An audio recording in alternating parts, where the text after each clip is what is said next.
오늘은 신명기 8장 7절에서 18절 말씀을 통해서 항상 하나님을 기억하세요 라는 제목으로 말씀을 함께 나눠보고자 합니다.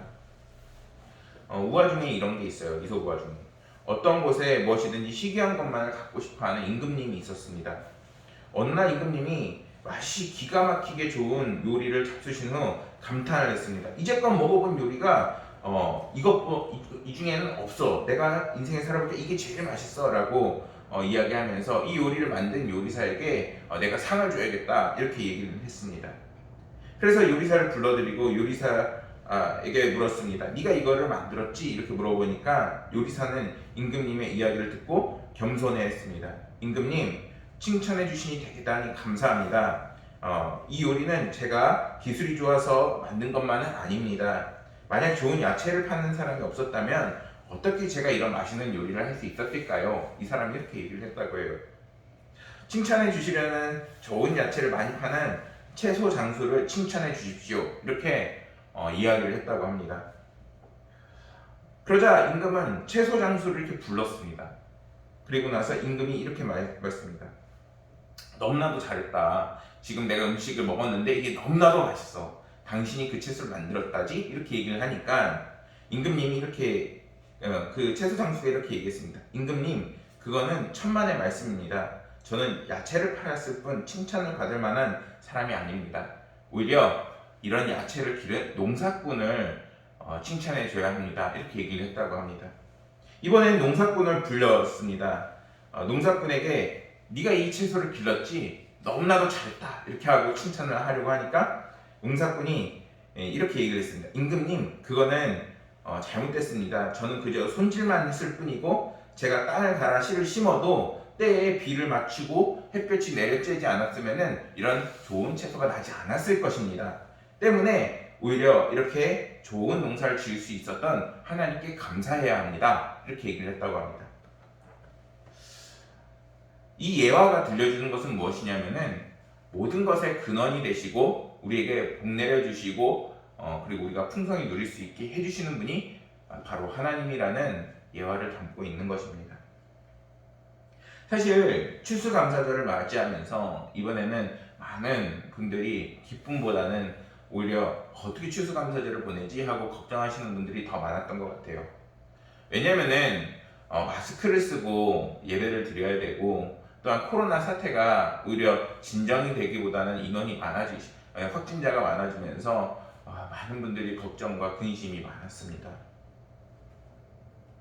그런데 이러한 상황 속에서 우리가 그동안 하나님의 은혜가 없었다면은 특히 우리나라와 민족이 많이 어려운 것은 사실이지만 분명히 다른 곳에서에 비해 오히려 확진자가 적고 우리가 많은 노력을 하고 있죠. 우리가 마스크를 쓰지 않았다면 분명히 어려움이 있었겠지만 우리가 한때는 마스크가 부족해서 너무나도 어려움을 겪었던 때도 있었어요. 근데 지금은 마스크도 많이 싸졌고 너무나도 쉽게 구할 수 있죠. 어떻게 보면 우리의 노력 같아 보여요. 하지만 하나님께서 이러한 은혜를 내려주시고 우리가 마스크를 쓰고 오히려 이렇게 코로나 상황에서도 예배를 드릴 수 있고 하나님께 영광 올려드릴 수 있는 것은 하나님께서 도와주시고 이러한 상황을 열어주시지 않았으면 분명히 불가능하지 않았을까라고 생각이 듭니다. 사실 우리가 공통적으로 이렇게 예화를 들었지만 개인적으로 봤을 때에도 앞으로 부르게 될 찬송가 429장의 찬양처럼 받은 복을 우리가 세워볼 수 있습니다. 저는 어떨까요? 저는 비록 이렇게 말씀을 전하고 그리고 지금 이 상황 속에서 많이 기쁨이 없어 보일 것 같지만 이렇게 복음을 전할 수 있는 것만으로도 얼마나 큰 행복이 저에게 넘치는지 모르겠습니다. 한번 물어보세요. 과연 나는 행복한가? 나는 정말 하나님께 받은 복이 없는가? 분명히 우리의 인생을 다시 한번 돌아보게 되면은 너무나도 많은 하나님께서 주신 은혜와 복이 우리 가운데 넘치고 있으면은 분명히 발견할 수 있습니다. 오히려 이럴 때 우리는 우리의 삶을 점검하고 우리의 믿음을 점검하고 더욱더 하나님께 나아가는 인생이 되어야 되겠습니다. 오늘 말씀에서는 이스라엘 백성들이 들어가서 차지할 가나안 땅의 풍요로움과 아름다움을 자세하게 설명을 합니다. 말씀에서 보면 알 수 있듯이 하나님께서 이스라엘 백성에게 주실 가나안 땅은 아름다운 땅임을 보여줍니다. 사실 이 사람들이 이렇게 땅을 갖는다는 것은 너무나도 엄청난 일인 거예요. 오늘날 우리는 만약에 사실 개인 집을 갖는 게 굉장히 힘들죠. 하지만 이때 당시에 이 사람들이 그 나라와 민족이 세워질 만큼 이 땅을 갖는다는 게 너무나도 쉽지가 않았어요. 이미 이 사람들은 430년이라는 엄청난 기간을 애굽의 종으로 살았고, 지금 하나님께서 주신 땅을 믿고 들어갔어야 되는데 그러지 못해서 결국 38년이라는 시간을 결국 광야를 헤매다가 이제는 드디어 광야로 들어가게, 이제 가나안 땅으로 들어가게 되는 상황 아니겠습니까? 오늘 함께 나눈 말씀에서 7절부터 10절 말씀까지는 하나님의 계명을 간직하고 지키는 자가 들어가게 되는 가나안 땅의 그 아름다움을 구체적으로 설명을 합니다. 저와 여러분들이 더욱더 하나님을 따라가고 그 인생에 하나님께 맡기게 됐을 때에 반드시 그 인생을 책임져 주시고 그리고 하나님께서 더 큰 은혜와 복을 내려주실 것을 믿으시길 소망합니다. 7절 말씀에서 성경은 가나안 땅을 아름다운 땅에 이르게 하시나니 그곳은 골짜기든지 산지든지 시내와 분천과 샘이 흐른다라고 말씀을 합니다. 이것은 그들이 들어갈 땅이 농사짓기에 적합하고 물이 풍부한 땅이라는 것을 이야기하는 겁니다. 그래서 8절 말씀에서 밀과 보리의 소산지라 포도와 무화과 나무와 석류와 감람나무 다양한 열매들까지 맺을 수 있는 아름다운 땅이라고 얘기를 해요. 그럼 반대로 그 주변의 땅은 어땠을까요? 사실 이스라엘 기후가 어떻게 보면은 지금 우리가 이스라엘 땅에 가보면 그렇게까지 좋은 땅은 아닌데 라고 말할 수 있지만 오히려 그 주변 땅은 더 척박한 거예요. 광야고 사막이고 그들이 거기에서 훈련받을 만큼 그 주변 땅은 그 무엇도 잘할 수 없는 너무나도 메마르고 그리고 생명이 살 수 없는 땅인 것입니다. 근데 그 속에서 이 가나안 땅은 얼마나 아름다워요. 먹을 수 있고 그리고 누릴 수 있는 그러한 소산들을 하나님께서 주시겠다고, 그것도 단순히 한 가지만 아니라 다양하게 열매 맺게 하시는 하나님의 그 은혜를 볼 수 있게 되는 것입니다. 하나님을 믿고 따라가는 사람들이 이러한 은혜와 축복을 받게 되는 거예요. 오늘날 우리의 삶에 기쁨이 없다고 많이들 이야기해요. 그런데 그것은 정말 우리가 하나님께서 누리고 있는, 하나님께서 주시는 그 은혜와 감동을 찾지 못하고 발견하지 못하고 있기 때문에 기쁨이 넘치지 못할 수도 있습니다. 세어보세요. 분명히 하나님께서 주신 은혜와 복이 우리 가운데 가득합니다. 이러한 말씀을 주신 하나님이 주신 땅에서 이렇게 풍요로운 땅이라 라는 것을 보여주시며 그 땅 안에 있는 이스라엘 백성들이 결코 가난하지도 않고 부족하지도 않고 결핍되지 않는 상태를 하나님께서 주신다는 거예요. 이러한 말씀은 오직 이스라엘 백성이 가나안 땅에 있을 때에만 얻어지는 그러한 말씀입니다. 때문에 7절 말씀에서 그 땅에서 라고 성경은 이야기하는 겁니다. 그럼 오늘날에 그 땅에서 라고 하는 그곳은 어디가 될까요? 믿음으로 말하면 우리 개인 안에 믿음이 필요하겠고, 또한 우리가 신앙생활을 함에 있어서 교회가 되겠고, 그리고 여러분들이 각자의 삶에서 일을 하고 있을 때에는 믿음을 갖고 교회 신앙생활을 지켜나가는 그러한 전체적인 우리의 모든 신앙의 하나님께서 중심이 되는 삶이 될 것입니다. 근데 성경은 농산물에서 멈추지 않아요. 9절 말씀에서는 돌은 철이라 라고 말씀하세요. 구리가 나고 철이가 나고 그 모든 것들이 무엇을 의미할까요?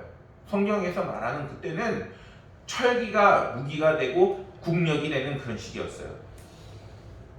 그렇다면 이러한 돌과 철을 주시는 돌이 철이라 라고 말씀하시는 것은 하나님께서 함께 하실 때 그 나라가 안정이 된다는 거예요.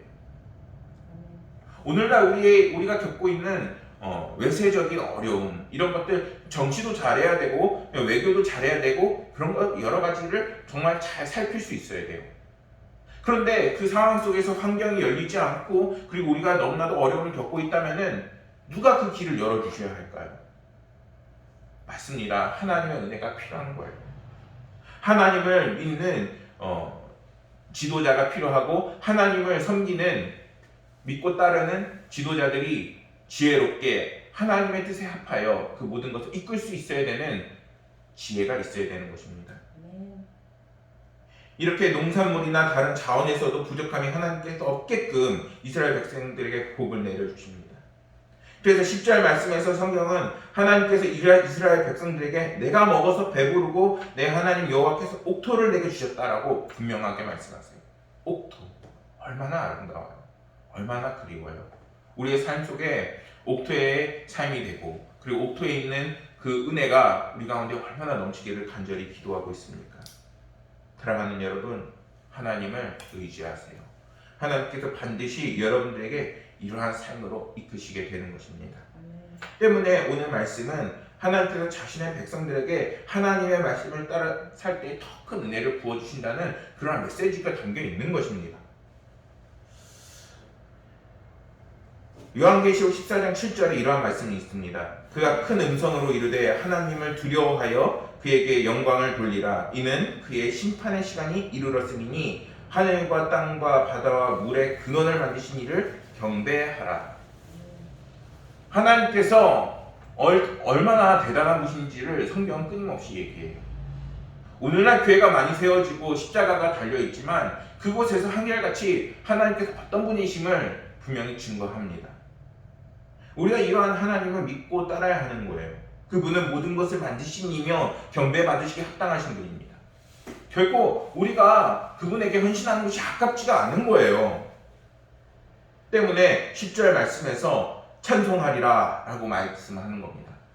우리가 하나님을 찬송할 때에 우리의 노력도 우리의 모든 시간도 결코 아깝지가 않으면 믿으시길 소망합니다. 하나님께서 사람을 축복하시는 것을 하나님께서 사람에게 내려주시는 은혜를 내려주시는 것이라면 사람이 하나님을 축복하는 것은 하나님께 영광을 올려드리는 것으로 말할 수 있는 것입니다. 하나님께서는 우리에게 은혜를 내려주시고 우리는 하나님께 영광을 올려드리는 것이죠. 이러한 놀라운 은혜의 말씀은 11절부터는 이제 이스라엘 백성들이 하나님을 은혜를 잊어버리고 교만의 위험에 빠지지 말 것을 말씀합니다. 하나님의 은혜는 지금도 우리에게 흘러넘쳐요. 그리고 언제나 함께 하실 거예요. 그러나 우리의 모든 시간과 그 은혜 속에서 우리는 무엇을 해야 할까요? 그것은 항상 하나님을 기억하는 것입니다. 그리고 그분 중심으로 우리의 삶을 이끄는 거예요. 그럴 때에 하나님께서는 우리의 삶을 더욱더 큰 은혜를 더하시고 돌보시게 되는 겁니다. 모세는 지금 이 신명기의 말씀을 언제 쓰고 있냐면은 자신의 인생이 맞춰가는 때에 이스라엘 백성들을 향해서 이러한 하나님의 말씀을 전하고 있어요. 한 번은 이런 예화를 들은 적이 있어요. 어떤 분이 이제 나이가 많으시고 이제 소천하실 때가 가까이 오시면서 이제 그 자녀들을 모아놓고 마지막 유언을 했어요. 근데 이분의 모습이 얼마나 아름답던지 자녀들이 봤을 때에도 또한 그 모든 가족들이 와서 할아버지가 이렇게 힘들어 하시는 것을 보면서 너무나도 속상했어요. 근데 그분은 오히려 그 자녀들에게 첫째도 둘째도 하나님을 섬기는 것이 가장 큰 은혜와 복이라고 마지막 유언을 했다고 합니다. 오늘 모세도 그러한 모습처럼 이런 신명기를 쓰고 있는 거예요. 우리가 복음을 받아들이고 복음을 의지할 때 하나님께서는 우리의 삶을 반드시 더 큰 은혜와 그리고 더 큰 모든 삶의 준비 과정으로 이끄십니다. 하지만 그때에 우리가 가장 중요한 것은 하나님의 명령과 법도와 규례를 지켜야 하는 거예요. 단지 내가 살고 싶은 대로 내가 하고 싶은 대로 하나님은 없는 듯이 살아가는 것이 아니라 이제는 하나님께서 우리의 삶의 주관자가 되셔서 우리의 삶의 모든 것을 함께 하심을 반드시 기억해야 하는 것입니다. 그런데 사람은 중요한 일이라도 어느 정도 시간이 지나면 자연스럽게 잊어버리는 습성이 있습니다. 때문에 사람은 이것을 통해서 때로는 슬픈 일, 어려운 일 이런 것들을 잊어버리고 그리고 다시 삶의 활기를 찾지요. 근데 그러한 잊어버리는 습성 때문에 문제가 생기는 경우도 있어요. 그게 무엇이냐면은 우리가 하나님께서 주신 은혜와 그 감동을 잊어버리는 것입니다. 너무나도 어떻게 보면 안타까워요. 때문에 우리는 끊임없이 하나님을 찾아야 하는 것이고 예배를 가까이 해야 하는 것이고 성경과 기도와 하나님께서 함께 하시는 모든 상황들을 끊임없이 가까이 하면서 은혜를 받아야 하는 것입니다. 때문에 하나님 한 분만으로 우리가 만족할 수 있게 되어 주신 것이고 그분으로 인해서 우리가 마르지 않는 샘물을 얻는다라고 성경은 말씀하는 겁니다. 아멘. 오늘날 어떻게 하나님의 은혜를 더욱더 크게 얻을 수 있을까요? 그것은 이제는 더욱더 십자가 가까이, 예배 가까이, 그리고 성경과 기도와 그리고 성령과 함께 하시는 우리의 신앙의 삶을 지켜나가는 것입니다. 그리고 그 중심에 누가 계시냐면 바로 예수 그리스도가 계신 거예요. 예수 그리스도의 이름으로 나아가는 모든 자들을 하나님께서는 자신의 자녀로 하나님의 백성으로 반드시 삼아주신다고 말씀하셨습니다. 때문에 예수님의 중심의 삶, 예수님을 묵상하는 삶, 하나님께서 우리와 함께 하실 수 있도록 예수님을 잘 배워나가는 인생이 되어야 되는 것입니다. 때문에 성경을 읽어야 하는 것이고, 때문에 우리가 함께 기도를 해야 하는 것입니다. 사랑하는 여러분, 그래서 모세는 12절 말씀에서 내가 먹어서 배부르고 아름다운 집을 짓고 라고 이야기하면서 14절 말씀에서는 내 마음이 교만하여 내 하나님 여호와를 잊어버릴까 염려하노라 라고 이야기하는 거예요. 19세기 헌신적인 선교사 조지 뮬러는 하나님과 약속을 의지했던 사람으로 많이 유명합니다. 그는 하나님의 일을 할 때에 물질적인 필요가 발생을 하면은 선교관이나 후원자들에게 손을 빌리기보다는 오직 하나님을 의지하면서 그리고 기도를 했다고 합니다. 어느 날 하나님이 그를 감동시켜서 고아원을 설립하게 하셨는데, 물론 그는 가난한 아이들을 돌보기를 원했지만 다른 한편으로는 고아원 설립 과정을 통해서 하나님이 얼마나 신실한 분이시며 기도에 응답하시는 분이신지를 세상에 보여주고 싶었습니다. 그와 아내는 건물과 부지와 예산과 인력 등을 놓고 기도하기 시작을 했습니다. 그렇게 6개월을 기도하자 하나님이 그들 부부에게 기도에 응답하시듯이 그 모든 것들을 채워주셨다고 합니다. 놀랍죠? 건물도 부지도 예산도 인력도 다 채워졌어요. 근데 정작 중요한 게 없었어요. 그게 뭘까요? 뭐냐면은 바로 아이들이 없었어요. 물질적인 필요를 위해서 열심히 기도했지만 오히려 당연히 있어야 할 아이들이 없는 거예요. 그리고 뮬러는 이제 아이들을 위해서 기도를 하지 않을 수 없었습니다. 뮬러는 그날의 일기를 이렇게 기록했다고 합니다. 그래서 난 다시 하나님 앞에 겸손하게 무릎 꿇고 마음을 돌아보지 않을 수 없었습니다. 나는 분명 하나님의 이름을 영화롭게 하고 싶었고, 그래서 살아계신 하나님을 신뢰하는 것이 결코 헛된 것이 아님을 세상 사람들에게 보여주고 싶었습니다.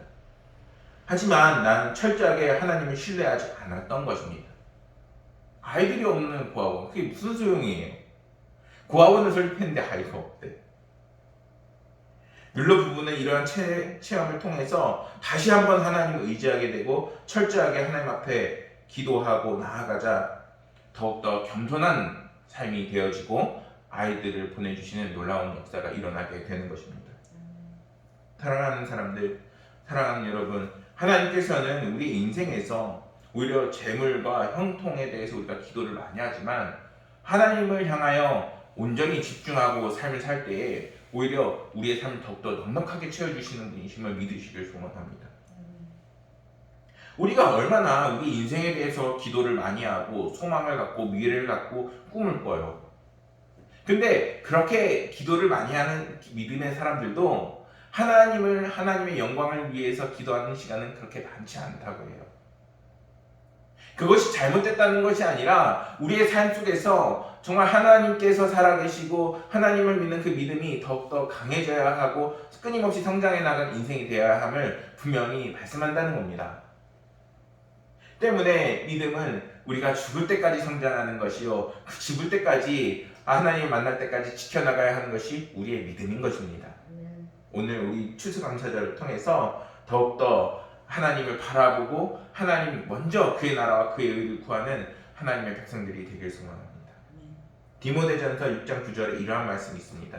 부하려 하는 자들은 시험과 올무와 여러가지 어리석고 해로운 욕심에 떨어지나니 곧 사람으로 파멸과 멸망에 빠지는 것이라. 오로지 물질만을 생각할 때에는 이렇게 어려움을 겪는다는 거예요. 근데 요셉의 이야기, 다윗의 이야기, 성경의 곳곳의 이야기를 보면은 그들이 얼마나 큰 축복을 받아요. 근데 그들은 하나님을 바라볼 때에 그러한 은혜를 받았음을 기억하길 소망합니다. 우리 추수감사절 더욱더 하나님 앞에 겸손하게 나아가고 하나님 앞에 우리의 모든 것을 맡기고 나아갈 때 하나님께서는 저와 여러분들 삶 가운데 더 큰 은혜를 채워주실 것을 믿습니다. 그러한 믿음으로 저와 여러분들이 풍성함을 누리고 더욱더 하나님을 기억하면서 나날이 승리하시는 날들을 보내시기를 간절히 소망하겠습니다. 기도하겠습니다. 사랑과 은혜가 풍성하신 아버지 하나님, 오늘은 하나님을 기억하세요 라는 제목으로 신명기 8장의 말씀을 나누었습니다. 아버지 하나님, 우리는 얼마나 잘 까먹는지 모릅니다. 그러나 그 속에서 하나님이 주신 은혜, 하나님께 나아가면 더 큰 은혜를 예비하신다는 것을 잊지 않도록 하여 주옵소서. 그것이 인생을 살아가는 지혜요, 그것이 이 세상에서 정말 가장 큰 기쁨을 누리는 지혜임을 다시 한번 배우게 되었습니다. 아버지 하나님, 오늘 추수감사절 하나님께서 기뻐 받으신 예배, 하나님께서 크게 임재하신 예배, 앞으로도 하나님께서 함께 하시는 저희들의 인생이 되게 하여 주옵소서. 아버지 하나님께서 우리의 삶을 주관하시고 함께 하시고 인도하실 것을 믿으며 모든 말씀 우리 구주 예수 그리스도 이름으로 기도드렸습니다.